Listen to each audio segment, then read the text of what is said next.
किसानों के आंदोलन के बारे में, किसान आंदोलन को वकील समाज का पूरा समर्थन के बारे में। और यहाँ पर हमारे एक यहाँ एसोसिएशन है सुप्रीम कोर्ट में, उसका नाम है सुप्रीम कोर्ट बार एसोसिएशन। उसके एक प्रेसिडेंट हमारे एट प्रेजेंट मिस्टर आदिश अग्रवाल। आदिश अग्रवाल ने बिना सुप्रीम कोर्ट बार एसोसिएशन की एग्जीक्यूटिव कमेटी में रिजोल्यूशन पास किए और बिना उनकी सलाह के एक लेटर चीफ जस्टिस को दिया, और जो लेटर सभी अखबारों को और मीडिया को भी दे दिया और वायरल किया वो पूरा का पूरा। और उसमें ये कहा गया ये दोषी किसानों के खिलाफ, यानी ये जो गैर कानूनी काम कर रहे हैं इनके खिलाफ सो मोटो एक्शन ले, चीफ जस्टिस चंद्रचूड़ को उन्होंने लेटर लिखा है। हम उस लेटर की भर्त्सना करते हैं और आज बार एसोसिएशन में मैक्सिमम मेंबरों ने उसकी भर्त्सना की है और एक सिग्नेचर अभियान चलाया है कि आदिश अग्रवाल को प्रेसिडेंट के पद से हटाया जाए। उसके लिए जनरल बॉडी होगी और उसमें सारे मेंबरों की एक मीटिंग होगी, और उसको क्योंकि वो इस स्टेज को सुप्रीम कोर्ट बार एसोसिएशन का अध्यक्ष बिना बार एसोसिएशन के पदाधिकारियों के, बिना एग्जीक्यूटिव कमेटी के कोई रिजोल्यूशन यूज नहीं कर सकता। सुप्रीम कोर्ट बार एसोसिएशन का लेटर हेड उन्होंने मिसयूज किया, गैरकानूनी काम किया है। ये तो उन्होंने लेटर लिखा था चीफ जस्टिस को चंद्रचूड़ को कि किसानों के खिलाफ कार्रवाई करो सुओ मोटो। इसकी हम भर्त्सना करते हैं। उन्होंने ये बहुत नॉनसेंस काम किया है। अपने उनकी जो हमने उनको ड्यूटी दी हुई है वो ड्यूटी ना करके वो पॉलिटिकल एजेंडा खुद चलाए हुए हैं। वो सरकार से कुछ लाभ का पद पाना चाहते हैं, हो सके राज्यसभा की सीट पे कहीं नज़र हो इस आदमी की। इसके बाद आज सुप्रीम कोर्ट के लोगों ने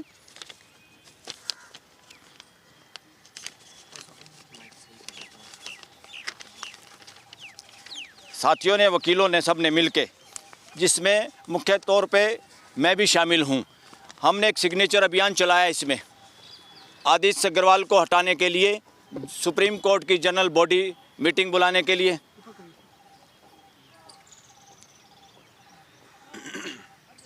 SCBA का कोई पदाधिकारी देश के नागरिकों के हित की तो बात कर सकता है। अगर कुछ बात भी करनी है तो सुप्रीम कोर्ट की पूरी जो कमेटी होती है वो मीटिंग करती है, एजेंडा रखा जाता है, उस एजेंडे में कोई फैसला लिया जाता है, तब उसको बाहर किया जा सकता है, तब उस लेटर को लिखा जा सकता है। वरना he was not authorized to use the SCBA letter head.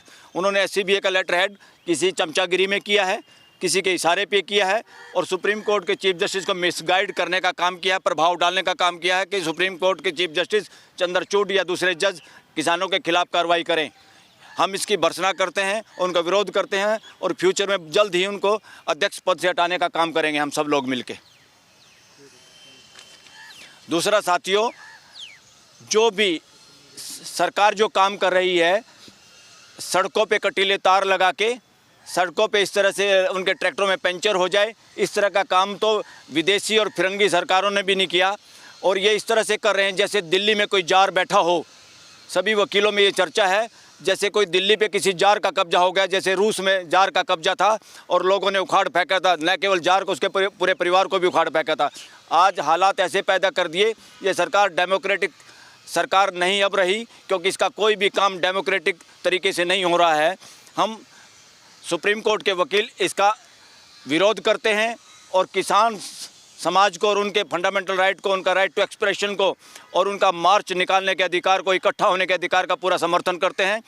144 धारा अंग्रेज़ों ने बनाई थी इस देश के लोगों के अधिकारों का हनन करने के लिए और उनको डराने के लिए। उनको गिरफ्तार कर लिया जाता था जब भी वो बेचारे आवाज़ उठाते थे। इसलिए देश को सैकड़ों वर्ष लग गए आज़ाद होने में। हम इस देश में ये धारा 144 का विरोध करते हैं। फ्यूचर में नए कानून में इसको कैंसिल किया जाए इस धारा को। ये धारा एकदम किसी डेमोक्रेटिक कंट्री के हित में नहीं है, ना ही हमारे प्रीएम्बल के अनुरूप है, संविधान के प्रीएम्बल में। और संविधान का प्रीएम्बल सबको और फंडामेंटल राइट ये पूरा आज़ादी देते हैं कि कोई भी आदमी इकट्ठे होकर अपनी बात करें शांतिपूर्वक तरीके से। और किसान इस वक्त जो हमारे प्रेसिडेंट आदिश अग्रवाल ने कहा, जो बेवकूफ़ी की उन्होंने क्या कहा, ये लोग पॉलिटिकली मोटिवेटेड हैं, उनको ये समझ में नहीं आया। उन्होंने ये नॉनसेंसिकल स्टेटमेंट या लेटर जो लिखा, उस बेवकूफ़ को ये समझ में नहीं आया कि भाई वहाँ पर किसान आंदोलन में इस वक्त जो लोग शामिल हैं, उन्होंने क्लियर कट प्रेस कॉन्फ्रेंस करके कहा था जो नॉन पॉलिटिकल लीडर हैं, नॉन पॉलिटिकल लोग हैं, वही इसमें अगुवाई करेंगे। इसलिए बिल्कुल नॉन पॉलिटिकल प्रोग्राम है किसानों का। और दिल्ली में बड़ी बड़ी गाड़ियाँ आ सकती हैं, करोड़ों की गाड़ियाँ चल सकती हैं। तो प्राइम मिनिस्टर की इतने करोड़ों की गाड़ियाँ यहाँ चल सकती हैं, उससे बहुत कम कीमत का ट्रैक्टर इस दिल्ली में चलने में क्या मनाही है। कोई भी व्हीकल एक्ट, देश का कोई भी यातायात कानून इस पे पाबंदी नहीं लगा सकता, ना कोई पाबंदी है कि ट्रैक्टर दिल्ली में नहीं आ सकते। वो सारे के सारे पोल्यूशन का नॉर्म भी फॉलो करते हैं, और जो कि कानून है उसके तहत वाले ट्रैक्टर हैं उनको दिल्ली में आने से क्यों रोका जा रहा है। दिल्ली में ये बाड़ लगा के, कटीले तार लगा के अगर पूरी दुनिया देखेगी तो हमारे देश के प्राइम मिनिस्टर का नंबर 0 आएगा दुनिया के नेताओं में, कि इस तरह की निरकुंसता जो बरती जा रही है देश के किसानों के लिए, शांतिपूर्वक प्रदर्शन के लिए। उन्होंने 13 महीने भी चुप रह के बैठे थे, और 13 महीने में माफ़ी मांगी थी प्राइम मिनिस्टर ने देश से। तो देश को भी ये दिखाई देना चाहिए कि अपने किसानों के साथ खड़े हों और किसानों का समर्थन करें। ये कुछ मीडिया जो बिका हुआ मीडिया है, जो वो सारा का सारा दूसरे चीज़ें चलाने पे बिजी है, दूसरी चीज़ों को चलाना चाहता है और किसानों के खिलाफ देश को करना चाहता है। अभी भी एक रिपोर्ट किसी ने मेरे को भेजी थी, नेशनल दस्तक के उसने, कि कोई आदमी आ रहा था ब्रेन हेमरेज का, वो मर गया, फलाना हो गया। अरे भाई, किसने कहा है उसको साइड? किसान तो सबको साइड दे रहे हैं, एक लाइन में चल रहे हैं। अगर कटीले तार या कोई सड़क का वादा की है, सड़क खोदी है, ऐसी सरकार जो खुद ही अपने सड़कों को खोदे, ऐसी सरकार जो खुद ही इस तरह के कटीले तार लगाए, ये शर्म है लोकतंत्र पे। पूरे देश को इकट्ठा हो जाना चाहिए और मुंह तोड़ जवाब देना चाहिए सरकार की इस निरकुंसता का। सारे लोग ऐसे नहीं हैं। बीजेपी में जो अच्छे लोग हैं वो चुप हैं, गूंगे हैं, उनको बोलना चाहिए, किसानों के साथ आना चाहिए। और अपोजिशन अब खुल के समर्थन दे रही है, उनको और खुल के आ जाना चाहिए। पूरे देश के किसानों से भी आह्वान है, किसी तरह से भी आप लोगों की आवाज़ नहीं दबने देंगे। वकील बिरादरी, वकील समाज आप लोगों के साथ है। और इवन हमने ये काम सिग्नेचर अभियान करके यहाँ सुप्रीम कोर्ट का, एक तरह से आज हमारे सुप्रीम कोर्ट के वकील ये कह रहे हैं, हमारा ये जो प्रेसिडेंट है आदित्य अग्रवाल, ये एक तरह से गोदी प्रेसिडेंट हो गया है, सरकार के इशारे पे काम करता है, ये सरकार का चमचा बना हुआ है। हो सकता है इसको भूख हो कोई राज्यसभा की सीट की या किसी और चीज़ की, तो ऐसे प्रेसिडेंट का भी हम विरोध करते हैं, भर्त्सना करते हैं। और उसका तो अब कुछ दिनों में आपको पता भी चल जाएगा, जो जनरल बॉडी मीटिंग होगी। पूरा रोष है बाहर के अंदर। अभी बाद में आप पर्सन पूछेंगे, फिर बात अपनी पूरी कर लेते हैं हम, फिर आप इंडिविजुअली पर्सन पूछना। और किसानों को, पूरे देश के किसानों के, आप लोगों का हक है पूरा शांतिपूर्वक प्रदर्शन करने से, हिंसा में बिल्कुल शामिल ना हो और सरकार की नाकों में चने चबवाओ, और आप लोग चबवा सकते हो, क्योंकि पूरा देश आज बिजी है रोजी रोटी और महंगाई के ज़माने में अपना गुजारा करने में। ये किसान लोग ही हैं, मजदूर लोग ही हैं जो सड़क पे आ सकते हैं, जो लगातार पसीना बहाते हैं अपनी रोजी रोटी के लिए। वही लोग निरंकुश सरकारों का विरोध कर सकते हैं, उन्हीं में हिम्मत होती है। इसलिए किसानों के साथ पूरा देश है, पूरी वकील बिरादरी है। आप सब लोगों का भी धन्यवाद कि इस वार्ता में आप शामिल हुए, और किसानों का मनोबल बढ़ाने की ज़रूरत है। आप सब उनका सहयोग दीजिए। ये किसानों की बात नहीं है, ये इस देश में राइट टू एक्सप्रेशन की बात है। पूरा देश गूंगा हो गया है।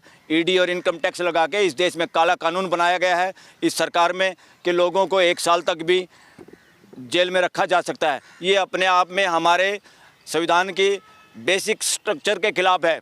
सुप्रीम कोर्ट को इसमें लेना चाहिए सो मोटो एक्शन, कि देश के लोगों को तुम अपराधी घोषित करके 1-1 साल जेल में रखोगे, उनको जमानत नहीं दोगे, ये गैर कानूनी है। इस कानून को ये देश की जनता बर्दाश्त नहीं करेगी और सरकार को जवाब देगी। अब सरकार लगी हुई है, उनका सारा का सारा हर बात में ध्यान है कि कैसे सीटें आ जाए, दोबारा सत्ता पे कब्जा हो जाए। पूरा देश जागरूक हो रहा है। इस बार देश अपोजिशन के भरोसे नहीं है। इस बार है एक तरफ सत्ता पक्ष, एक तरफ देश की जनता, जिसमें किसान, मजदूर, हर तरह के लोग शामिल हैं। इसलिए जनता इलेक्शन लड़ेगी, जैसे इमरजेंसी में जनता ने इलेक्शन लड़ा था, और धराशायी करेगी निरंकुश लोगों को। और जो आवाज़ नहीं बोल रहे, जो लोग नहीं बोल रहे, इवन जो पार्लियामेंटेरियन हैं, जो इनके मंत्री संतरी हैं, अरे कैबिनेट बनाई थी, कैबिनेट गूंगे रहने के लिए बनाई थी, कि कैबिनेट का जवाबदेही पूरे देश के प्रति है, कि देश के प्रति वो सलाह दे, प्राइम मिनिस्टर को पकड़ें और प्राइम मिनिस्टर को कहें आप ये गलत काम कर रहे हो, हम इसका विरोध करते हैं। कैबिनेट को अपने गृह मंत्री का भी विरोध करना चाहिए, जो इस तरह की जुर्रत कर रहे हैं और अपने स्टेट गवर्नमेंट से इस तरह का काम करवा रहे हैं। इवन हरियाणा गवर्नमेंट ने भी गलत काम करी है, उनका भी हम इस बात में विरोध करते हैं कि वो ह्यूमन राइट का वायलेशन ना करे, देश के लोगों के फंडामेंटल राइट का वायलेशन ना करे, संविधान के अनुरूप चले। ये देश किसी के बाप का नहीं है। ये मुख्यमंत्री, प्राइम मिनिस्टर चंद दिनों के हैं, ये चले जाएंगे, दूसरे आ जाएंगे, चेहरे बदलते रहते हैं। कोई मुख्यमंत्री, प्रधानमंत्री बनने से ज़्यादा पावरफुल नहीं होता, वो ज़्यादा जिम्मेवार होना चाहिए, उसको ज़्यादा जिम्मेदारी दी जाती है। और ये देश में राजा का राज नहीं है, ये शासन नहीं है, ये लोकतंत्र है, डेमोक्रेसी, इसका नाम है व्यवस्था। इसलिए व्यवस्था के लिए जो काम जरूरी है वो काम करने चाहिए।